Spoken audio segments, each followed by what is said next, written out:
ബലിപ്പെരുന്നാളിനെ സ്നേഹത്തിന്റെയും സൗഹൃദത്തിന്റെയും കൂട്ടായ്മയുടെയും ആഘോഷമായി കാണണം എന്ന് പാണക്കാട് സാദിഖ് അലി ശിഹാബ് തങ്ങൾ.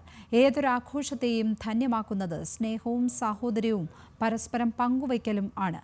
ഇന്നത്തെ കാലത്ത് അത് അനിവാര്യമാണെന്നും സാദിഖ് അലി ശിഹാബ് തങ്ങൾ കൂട്ടിച്ചേർത്തു.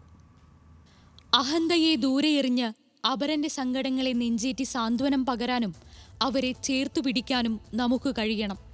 ജീവിതത്തിൽ ചെറിയ പരീക്ഷണങ്ങളിൽ പോലും പതറുകയും ആത്മവിശ്വാസം നഷ്ടപ്പെടുകയും ചെയ്യുന്നവർക്ക് ബലിപ്പെരുന്നാൾ പ്രത്യാശയുടെ ഒറ്റമൂലിയാണെന്നും സാദിഖ് അലി തങ്ങൾ പറഞ്ഞു.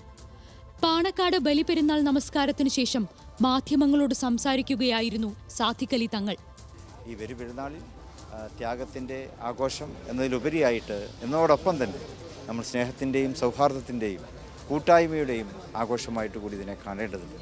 ഇന്ത്യയിലെ ബഹുസ്വര സമൂഹത്തിൽ ജാതിയും മതവും കക്ഷിയും രാഷ്ട്രീയവും ഒക്കെ മാറ്റിവെച്ചുകൊണ്ട് മനുഷ്യത്വം ഊട്ടിയുറപ്പിച്ച് പ്രവർത്തിക്കുവാൻ അതിനുവേണ്ടിയുള്ള സന്ദേശം കൂടിയാണ് ഓരോ പെരുന്നാളും നമുക്ക് നൽകുന്നത്.